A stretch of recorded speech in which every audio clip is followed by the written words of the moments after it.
মৰমৰ ছাত্ৰ ছাত্ৰীসকল, আজি আমাৰ ডিছকাশ্যনৰ যিটো বিষয় সেইটো হ'ল নেশ্যনেল ইনকাম একাউণ্টিং,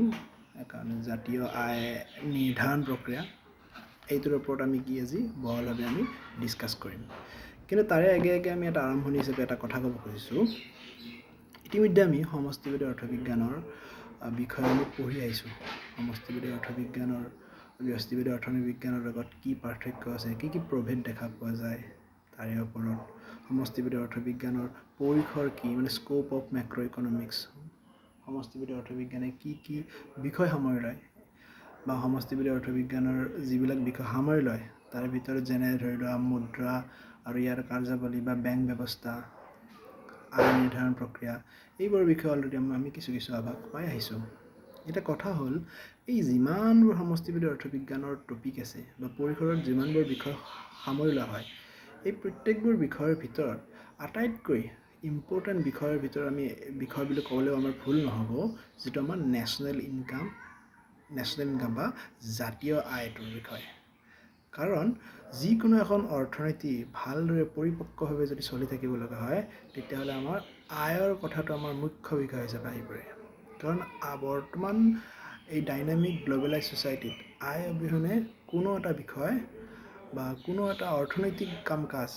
সম্ভৱপৰ নহয় বুলি ক'লেও ভুল কোৱা নহ'ব। আমি প্ৰথম অধ্যায়টোত যেতিয়া আমি আৰম্ভণি অধ্যায়টো সমষ্টিবাদী অৰ্থবিজ্ঞানৰ আমি পঢ়িছিলোঁ, তেতিয়া আমি পাই আহিছোঁ যে আমাৰ বহুবোৰ ইকনমিক এজেণ্টে এখন ইকনমি আমাৰ কি হয়, পৰিপক্কভাৱে সুস্থিৰভাৱে চলি থকাত আমাৰ সহায় কৰে। হয়তো এইটো বায়াৰ হ'ব পাৰে, মানে বিক্ৰেতা হ'ব পাৰে, বা আমাৰ কোনোবা এজন কিনোতা হ'ব পাৰে, বায়াৰ, চেলাৰ, কনজিউমাৰ, প্ৰডিউচাৰ,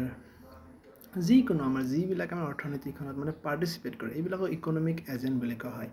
এই ইকনমিক এজেণ্টবিলাকৰ আমি এটা বেছিক কনচেপ্ট যদি আমি গম পাই যাওঁ, তেতিয়াহ'লে আমাৰ নেশ্যনেল ইনকামৰ গোটেইখিনি মূল বিষয়খিনি আমাৰ বুজি পোৱাত মানে কি সহায় হ'ব। যিটো আমাৰ এজেণ্ট মানে যিকোনো এখন অৰ্থনীতিত হয়তো কোনোবা এজনে আমাৰ কিবা এটা বস্তু কিনিব যায়,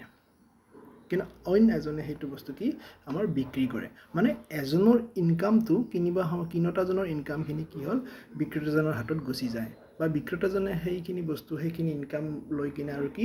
বেলেগ কোনোবা এটা ছেক্টৰ বা বেলেগ কিবা এটা বিষয়বস্তু বা বেলেগ গুডছ এণ্ড ছাৰ্ভিচেছ যি হওক, বস্তু বা সেৱা আমাৰ কিনিবৰ কাৰণে সেই বিক্ৰেতাজনে আমাৰ কি কৰে, বেলেগ এজন মানুহক বা বেলেগ এজন এজেণ্টৰ হাততে এই পইচাখিনি বা টকাখিনি আমাৰ কি কৰি দিয়ে, খৰচ কৰি দিয়ে। মানে কি ক'ব, আল্টিমেটলি ক'বলৈ গ'লে কি হয়, এজনৰ ইনকাম আন এজনৰ ইনকামলৈকে মানে কি শ্বিফ্ট হৈ যায়, ট্ৰেন্সফাৰ হৈ থাকে। এই যিটো প্ৰচেছ এজনৰ পৰা আন এজনলৈ, আনজনৰ পৰা আন এজনলৈ, এইটো তাৰমানে চাৰ্কুলাৰ ৱেত মানে কি হৈ থাকে, এটা ঘূৰণীয়া আকাৰত মানে কি হৈ থাকে, প্ৰচলিত হৈ গৈ থাকে। অৰ্থাৎ কোনোবা এজনৰ আয় আন এজনৰ ব্যয়। ভালদৰে বুজিব গ'লে কোনোবা এজনৰ ব্যয়, ওলোটাকৈ ক'ব গ'লে কোনোবা এজনৰ ব্যয় আন কোনোবা এজনৰ আয় বুলি ক'লে আমাৰ ভুল কোৱা নহ'ব। এতিয়া কথাটো হ'ল, যদিও এজনৰ ব্যয় আন এজনৰ আয়ৰ সমান, বা এজনৰ আয় আন এজনৰ ব্যয়ৰ সমান, এইটো এটা মানে কি, এইটো এটা কনচেপচুৱেল বিষয়। আমি যদি আমাৰ যিহেতু কিছুমান আমাৰ দেশবোৰক অৰ্থনীতিবিদবিলাকে আমাক তিনিটা প্ৰকাৰত ভাগ কৰিছে, কিছুমান ডেভেলপিং কাউণ্ট্ৰি, কিছুমান ডেভেলপড কাউণ্ট্ৰি, আৰু কিছুমান আণ্ডাৰ ডেভেলপড কাউণ্ট্ৰি, মানে উন্নত দেশ, অনুন্নত দেশ আৰু উন্নয়নশীল দেশ, এই তিনি প্ৰকাৰত মানে কি ভাগ কৰিছে। যিবোৰ উন্নত দেশ, তাতে প্ৰতিটো ব্যৱস্থাপনা একেবাৰে পাৰফেক্ট, যাৰ ফলস্বৰূপে তাত যিবোৰ হিচাপ নিকাচ হয় একেবাৰে পাৰফেক্ট হোৱা চান্স থাকে। উন্নয়নশীল দেশবিলাকত হিচাপ নিকাচবিলাকৰ ক্ষেত্ৰত বহুখিনি শ্বৰ্টেজ থাকি যায়, আৰু উন্নয়নশীল ক্ষেত্ৰত মানে কি বহুবিলাক বস্তু লেপছ পৰিয়ে যায়। চ' আল্টিমেটলি ক'বলৈ গ'লে এই জাতীয় আয় বা কোনো এখন দেশৰ ইনকামটো যদি আমি গণনা কৰিব লগা হয়, সেইটোৰ ক্ষেত্ৰত আমাৰ কি হয়, ইনকাম বুলি ক'লে ভুল হ'ব বৰ্তমানলৈকে, কাৰণ আমি জাতীয় আয়ৰ বিষয়টো আমি ভালদৰে সোমাই পৰা নাই। আমি জাষ্ট কৈ আছিলোঁ এজনৰ ইনকাম আন এজনলৈ কেনেদৰে শ্বিফ্ট হৈ থাকে। এই বস্তুখিনি খবৰখিনি যদি ভালদৰে পাব লগা হয়, তেতিয়াহ'লে আমাৰ যিবোৰ এজেঞ্চিয়ে এইবোৰ কাম কৰি থাকে, সেই এজেঞ্চিবোৰ পাৰফেক্টলি পাৰ্টিচিপেশ্যন কৰিছেনে নাই, বা পাৰফেক্টলি সিহঁতৰ ফাংচনিংবিলাক হৈ আছেনে নাই। যদি কোনো এটা অৰ্গেনাইজেশ্যনে ভালদৰে যদি খৰচ লগতে আয়ৰ হিচাপখিনি যদি পৰিপক্কভাৱে প্ৰপাৰলি যদি দিব পাৰে দেশ এখনত, তেতিয়াহ'লে কি আমি গম পাম এজনৰ আয় আনজনৰ ব্যয়ৰ সমপৰ্যায়ৰ বুলি ক'ব পাৰিম, মানে প্ৰপৰ্চনেলি ইকুৱেল বুলি আমি কি ক'ব পাৰিম। এতিয়া আহিছোঁ আয় আৰু ব্যয়ৰ কথাটো যিহেতু কৈয়ে আছোঁ, এতিয়া আহিছোঁ আমি জাতীয় আয়নো কি,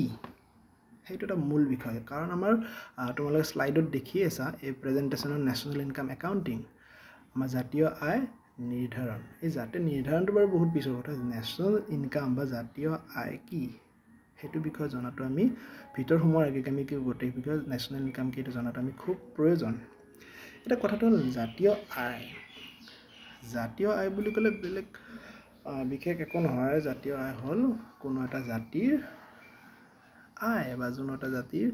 ইনকাম লেভেল, সেইটোকে জাতীয় আয় সহজ ভাষাত যদি ক'বলৈ যোৱা হয়। কিন্তু অৰ্থনীতিবিদবোৰে যাতে ভৱিষ্যতে কোনো সমস্যা বা ভৱিষ্যতে যাতে আমাৰ জাতীয় আয় গণনা কৰাত যাতে কোনো অসুবিধা সৃষ্টি নহয়, সেইকাৰণে বহুকেইটা পদ্ধতিৰ জৰিয়তে জাতীয় আয় গণনা কৰাৰ কাৰণে আমাক ইউজফুল মেথড কিছুমান দিছে। কোনো এখন দেশৰ জাতীয় আয়টোৰ বিষয়ে যদি ক'ব লগা হয়, জাতিটোৰ যিটো আয়, মানে জাতিটোত বহুবোৰ এজেণ্ট আছে, বহুবোৰ খণ্ড আছে। খণ্ড বুলি ক'লে যেনে প্ৰাথমিক খণ্ড অৰ্থাৎ কৃষি খণ্ড, উদ্যোগ খণ্ড, সেৱা খণ্ড, এই প্ৰত্যেকটো খণ্ডৰ যিবোৰ আয়, সেই আয়টো যদি আমি প্ৰপাৰলি যদি একজাক্টলি যদি আমি একুৰেট হিচাপত যদি আমি হিচাপ কৰিব পাৰোঁ, যে সহজ কৰাত যদি আমি সেইখিনি জাতীয় আয়। বা অন্যভাৱে যদি ক'বলৈ যোৱা হয়, আমাৰ জাতিটোত মানে ধৰি লোৱা আমাৰ ভাৰতবৰ্ষখনৰ কথাই কৈ আছোঁ। ভাৰতবৰ্ষখনৰ অৰ্থনীতিৰ বহু মানুহ আছে। যিমানবোৰ মানুহ আছে প্ৰত্যেকজন ব্যক্তিৰ যদি ইণ্ডিভিজুৱেল ইনকামটো যদি আমি হিচাপ কৰোঁ, ধৰি লোৱা মোৰ, তোমালোকৰ প্ৰত্যেকজনৰ, তোমালোকৰ দেউতা মা, আমাৰ স্কুলত কাম কৰা প্ৰত্যেকজন শিক্ষকৰ বা অন্যান্য অনুষ্ঠানত আমাৰ জড়িত যিবিলাক ব্যক্তি আছে, আমাৰ অসমৰ উপৰি ভাৰতবৰ্ষৰ যিমানবোৰ ব্যক্তিয়ে কাম কৰিছে, প্ৰত্যেকজন ব্যক্তিৰ যদি আয়টো যদি আমি যোগ কৰি দিওঁ, যোগ কৰি যিটো ইনকাম অলপ সহজভাৱে ক'বলৈ গ'লে সেইটোৱে দেশখনৰ জাতীয় আয়। কিন্তু অৰ্থনীতিবিদবোৰে এই জাতীয় আয়টো যিহেতু তেনেকৈ প্ৰত্যেকজন ব্যক্তিৰ আয়বিলাক গণনা কৰা ইমান সম্ভৱপৰ সহজভাৱে হ'ব অলপ খুব কঠিন, গতিকে কিছুমান মেথডৰ জৰিয়তে, মেথড বুলি ক'লে ভুল হ'ব, তিনিটা এটা পদ্ধতি বা উপায়ৰ জৰিয়তে মানে কি কৰিছে, জাতীয় আয় গণনা কৰাৰ কাৰণে এটা সুবিধা হিচাপে আমাক আগবঢ়াইছে। তাৰে ভিতৰত প্ৰথম মেথডটো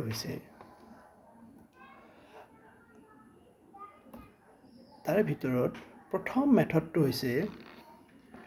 প্ৰডাক্ট মেথড, যাক নেকি আমি উৎপাদন পদ্ধতি বুলিও ক'ব পাৰি। দ্বিতীয় মেথডটো হৈছে আমাৰ ইনকাম মেথড বা আয় পদ্ধতি, আৰু তৃতীয় মেথডটো হৈছে আমাৰ ব্যয় পদ্ধতি বা এক্সপেণ্ডিচাৰ মেথড। এটা কথাটো হ'ল উৎপাদন পদ্ধতি, যাক নেকি আন এটা নাম ভেলু এডেড মেথড বা মূল্য সংযোজন পদ্ধতি বুলিও কোৱা হয়। এই উৎপাদন পদ্ধতি হিচাপত আমি যদি ক'ব যাওঁ, তেতিয়াহ'লে জাতি এটাৰ যদি আমি উৎপাদন পদ্ধতি হিচাপে যদি আমি ক'ব লগা হয়, তেতিয়াহ'লে আমি ক'ব লাগিব কোনো এটা জাতি বা কোনো এটা দেশ বা কোনো এখন অৰ্থনীতিৰ কোনো এক নিৰ্দিষ্ট সময় মানে ইয়াত কি ক'ব খুজিছে, ধৰি লোৱা এটা ফাইনেন্সিয়েল ইয়াৰ, আমি 1 এপ্ৰিলৰ পৰা 31 মাৰ্চটো আমাৰ কি বিত্তবৰ্ষ বুলি আমি গম পাওঁ। আমি ধৰি লৈছোঁ 1 এপ্ৰিলৰ পৰা 31 মাৰ্চটো বিত্তবৰ্ষত আমাৰ এইটো সময়সীমা এইখিনি বান্ধি লৈছোঁ। কোনো এক নিৰ্দিষ্ট সময়সীমাৰ ভিতৰত কোনো এটা জাতি বা কোনো এখন অৰ্থনীতি বা কোনো এখন দেশৰ ভিতৰত যিবোৰ বস্তু আৰু সেৱা, বস্তু মানে যিবোৰ উৎপাদনশীল বস্তু থাকে, যেনে কিতাপ হ'ব পাৰে, মোবাইল হ'ব পাৰে, লেপটপ হ'ব পাৰে, আৰু অন্যান্য কাপোৰ, গাড়ী মটৰ, যিমানবোৰ বস্তু উৎপাদন হয়, আৰু সেৱা বুলি ক'লে আমাৰ শিক্ষকৰ সেৱা, ডক্তৰৰ সেৱা, বেংকিং অনুষ্ঠানবিলাকত কৰা ছাৰ্ভিচমেনবিলাকৰ সেৱা, এই প্ৰত্যেকবোৰ সেৱাৰ যিটো মূল্য, monetary value of all goods and services, এই বস্তুৰ সেৱাৰ যিবিলাক মুদ্ৰাগত মূল্য, এই মুদ্ৰাগত মূল্যটোক যদি আমি যোগ কৰোঁ বা যোগফল যিটো, সেইটোৱে আমাৰ কি হয়, প্ৰডাক্ট মেথড বা উৎপাদন পদ্ধতি হিচাপে আমাৰ কি বুলি কোৱা হয় জাতীয় আয় বুলি ক'ব পৰা যায় সেকেন্ডলি ইনকাম মেথডটো অলৰেডি আমি আৰম্ভণি কথাখিনি কওঁতে আমি কৈয়ে উঠিছোঁ যিবোৰ আমাৰ আয় আহৰণ কৰা আমাৰ সোৰ্স আছে সেই সোৰ্স কেইটাৰ পৰা যিখিনি আয় আমি যদি হিচাপ কৰোঁ সেইটোকে কি বুলি কোৱা হয় জাতীয় আয় বুলি ক'ব পাৰি আয় পদ্ধতি হিচাপে অৰ্থাৎ আয় পদ্ধতি হিচাপে জাতীয় আয় বুলিলে আমি সহজভাৱে এইদৰে ক'ব পাৰোঁ যে এখন দেশত সাধাৰণ অধিবাসী মানে যিসকল মানে কমন মাছেছ প্ৰত্যেকজন ইণ্ডিভিজুৱেল যিবিলাক আছে প্ৰত্যেকৰ যদি আমি অৰ্জন কৰা আয়টো যদি আমি যোগ কৰি দিলে আমি যিটো টোটেল সামেশ্যন পাম টোটেল হিচাপত পাম সেইটোৱে আমাৰ কি আয় পদ্ধতি হিচাপে জাতীয় আয় এতিয়া আমি জানো যে আমাৰ অৰ্থনীতিত 4 ফেক্টৰছ অফ প্ৰডাকশ্যন আছে উৎপাদনৰ উপাদান 4টাক আমি ধৰি লওঁ এটা হ'ল land labour capital and organisation land মানে ভূমি লেবাৰ মানে শ্ৰমিক কেপিটেল মানে মূলধন আৰু অৰ্গেনাইজেশ্যন মানে সংগঠক এই 4টা উৎপাদনৰ উপাদান হয় এই প্ৰত্যেকটা উৎপাদনে উৎপাদন কাৰ্যত সহায় কৰাৰ ফলস্বৰূপে নিজৰ ৰেমুনাৰেশ্যন সিহঁতে কিবা মজুৰি হিচাপে সিহঁতে কিবা পাৰিতোষিক হিচাপে পায় যেনে ল্যান্ড ভূমিখিনি আমি ব্যৱহাৰ কৰাৰ কাৰণে আমি কি দিব লাগে খাজনাটো হ'ল ভূমিৰ আয় শ্ৰমিক লেবাৰে আমাৰ কি হয় কাম কৰাৰ ফলত আমাৰ মজুৰি পায় সেই মজুৰিটো আমাৰ কি হয় পাৰিশ্ৰমিক থাৰ্ডলি আমাৰ কি আছে মূলধন আমি যদি কিবা এটা কামত ব্যৱহাৰ কৰিব লাগে আমি লোন ধাৰ যদি কৰবাৰ পৰা লৈ লওঁ আমি সেইটোৰ কাৰণে কি দিব লগা হয় সুদ দিব লাগে ৰেট অফ ইন্টাৰেষ্ট দিব লাগে সুদ দিব লাগে এই সুদটো হ'ল কি মূলধনৰ পাৰিশ্ৰমিক আনহাতে শেষত একেবাৰে এই গোটেইকেইটা ওপৰত কৈ যোৱা ল্যান্ড লেবাৰ কেপিটেল ভূমি শ্ৰমিক আৰু মূলধনক আমাৰ কোনে হেণ্ডেল কৰে সংগঠকে কৰে যিকোনো এটা মালিক পক্ষ কৰে এই মালিক পক্ষই এই তিনিওটা বস্তুক পৰিপাটিকে নিয়াৰিকৈ চলাই নিয়াৰ ফলত কিবা এটা সিহঁতে ৰিস্ক এটা লয় এই ৰিস্কটো লোৱাৰ ফলত আল্টিমেটলি গৈ কিনে সিহঁতে কি পায় প্ৰফিট পায় লাভ বা মুনাফা পায় আল্টিমেটলি হয়তো লছো হ'ব পাৰে কিন্তু লছ হ'লে আমি কোনো এষ্টিমেট কৰাৰ কোনো প্ৰয়োজনেই নাই যিহেতু লাভেই হ'ব লাভ হ'ব লগা লাভটো কৰি হিচাপ কৰিলেহে আমাৰ জাতীয় আয়টো আমাৰ ধৰা পৰিব লছ হ'লেতো কোনো কথাই নপৰিব গতিকে এই ল্যান্ড লেবাৰ কেপিটেল অৰ্গেনাইজেশ্যন যিটো ৰেণ্ট ৱেজ ইণ্টাৰেষ্ট ৰেট আৰু প্ৰফিট পায় এই চাৰিওটাৰ যোগফল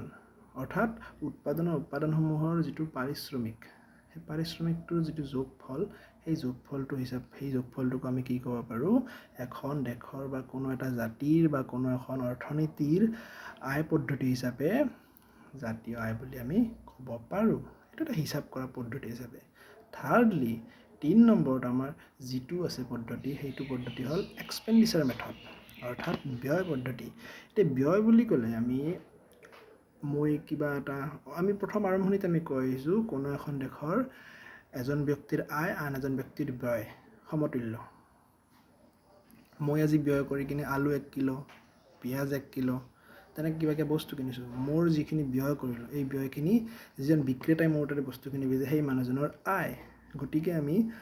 আয় ঠিক তেনেদৰে আমাৰ দেশখনতো বহুত মানুহৰ কিছুমানে উদ্যোগ খণ্ডত জড়িত হৈ আছে কিছুমানে আমাৰ কিনোতা পক্ষত আছে আমাৰ আৰু এটা আছে কি বেচোতা পক্ষত আছে আমি যদি কিনোতা পক্ষৰ ফালৰ পৰা যদি আমি চাব লগা আমি বহু ক্ষেত্ৰত আমি খৰচ কৰা দেখা যায় এই খৰচখিনি ক'ৰ পৰা কৰিম আয় হ'লেহে খৰচ কৰিব পাৰিম এই যিটো খৰচ কৰা এই খৰচ কৰাটো যদি আমি টোটেল হিচাপত যদি ধৰিব লগা হয় টোটেল যদি সামেশ্যন কৰি দিওঁ যোগফল যদি কৰি দিওঁ তেতিয়া যিটো আমি টোটেল হিচাপ পাম সেইটোৱে হ'ল ব্যয় পদ্ধতি বা এক্সপেণ্ডিচাৰ মেথড হিচাপে আমি কি ক'ব পাৰোঁ জাতীয় আয় বুলি ক'ব পাৰোঁ অৰ্থাৎ ব্যয় পদ্ধতি হিচাপে যদি সহজভাৱে ক'ব লগা হয় যদি জাতীয় আয় বুলি ক'ব লগা হয় তেতিয়াহ'লে আমি কি বুজিম সৰ্বসাধাৰণে যিবোৰ আমাৰ ফাইনেল কনজামশ্যন এক্সপেণ্ডিচাৰ কৰে অৰ্থাৎ চূড়ান্ত উপভোগ্য ব্যয় কৰে মানে শেষ পৰ্যায়ৰ যিবোৰ বস্তুত খৰচ কৰে আৰু চূড়ান্ত বিনিয়োগ ব্যয় কৰে চূড়ান্ত বিনিয়োগ ব্যয় মানে কি ইনভেষ্টমেণ্টৰ কথা কৈছে final investment final commodity final consumption expenditure এটা আছে আৰু এটা চূড়ান্ত বিনিয়োগ পায় এটা ইনভেষ্টমেণ্ট কৰে আমাৰ মানুহবোৰে কি কৰে কিছুমান খোৱা বোৱাত খৰচ কৰে বা নিজৰ লাহবিলাসত খৰচ কৰা দেখা যায় কিন্তু কিছুমান ব্যক্তি আছে আমাৰ কি আছে কিছুমান উৎপাদনমূলক কাম কাজবিলাকত মানে কি খৰচ কৰা বিনিয়োগ কৰা দেখা পোৱা যায় এই দুয়োটা এটা খৰচৰ এটা ৰাস্তা এই যিবিলাক খৰচ কৰা ছিষ্টেম আছে, খৰচ কৰা ৱে আছে, এইবিলাক খৰচৰ যদি টোটেল চামেশ্যন বা টোটেল হিচাপটো যদি আমি ল'ব যোৱা হয়, তেতিয়াহ'লে এইটো কি কোৱা হ'ব, ব্যয় পদ্ধতি হিচাপে আমাৰ জাতীয় আয় বুলি ক'ব পৰা যায় বা জাতীয় আয় বুলি ক'ব পৰা যায়। এটা কথা আহিছে, মই ইয়াতে কেৱল কনজামশ্যন আৰু ইনভেষ্টমেণ্ট অৰ্থাৎ উপভোগ্য ব্যয় বা ভোগ কাৰ্যত খৰচ কৰা ব্যয় বা বিনিয়োগত যিখিনি খৰচ হয় সেইখিনি কথাই কৈছোঁ। কিন্তু আমাৰ দুটা আৰু খৰচৰ কথা আছে, এটা হ'ল গভৰ্ণমেণ্ট এক্সপেণ্ডিচাৰ। গভৰ্ণমেণ্টে আমাৰ কি কৰে, বহুখিনি খৰচ কৰা দেখা পোৱা যায়। লগতে শুদ্ধ ৰপ্তানিতো আমাৰ খৰচ হয়, আমদানি ৰপ্তানি যিটো আছে, এইবোৰ বিষয়ে কি আমাৰ সাঙুৰি লোৱা হয়। যদি আমাৰ অপেন ইকনমিৰ কথা কোৱা হয়, তেতিয়াহ'লে এই গোটেইকেইটা সাঙুৰ খাই পৰিব। আৰু যদি আমি ক্ল'জ ইকনমি, বন্ধ অৰ্থনীতিৰ কথা যদি ক'ব লগা হয়, তেতিয়া CI, কনজামশ্যন, ইনভেষ্টমেণ্ট আৰু গভৰ্ণমেণ্ট এক্সপেণ্ডিচাৰ, অৰ্থাৎ ভোগ কাৰ্য, বিনিয়োগ আৰু চৰকাৰী ব্যয়, এই তিনিটা খৰচৰ বিষয় ক্ল'জ ইকনমি বা বন্ধ অৰ্থনীতিৰ ক্ষেত্ৰত আমাৰ সাঙুৰ খাই পৰিব। আৰু যদি অপেন ইকনমি বা মুক্ত অৰ্থনীতিৰ বিষয়ে ক'ব লগা হয়, তেতিয়াহ'লে এই তিনিটাৰ লগত শুদ্ধ ৰপ্তানি বা নেট এক্সপৰ্টৰ বিষয়টো কি সাঙুৰ খাই পৰিব, অৰ্থাৎ এক্সপৰ্ট ইম্পৰ্টৰ বিষয়টো আমাৰ সাঙুৰ খাই পৰিব। এখন দেশে যে আমদানি বা ৰপ্তানি কৰে, সেই বিষয়টো সাঙুৰ খাই পৰিব। এইখিনি হ'ল আমাৰ প্ৰথম জাতীয় আয়ৰ এটা আৰম্ভণি। জাতীয় আয় কাক কয়, জাতীয় আয় কি কি পদ্ধতিৰ দ্বাৰা গণনা কৰা হয়, এটা আইডিয়া। বা জাতীয় গণনা কৰাৰ কাৰণে সময়সীমা কিবা নিৰ্দিষ্ট থাকে নেকি? নিৰ্দিষ্ট সময় নিশ্চয় থাকে, কাৰণ নিৰ্দিষ্ট সময় যদি নাথাকে তেতিয়াহ'লে আমাৰ বহুখিনি খেলি মেলি হোৱাৰ চান্স থাকিব।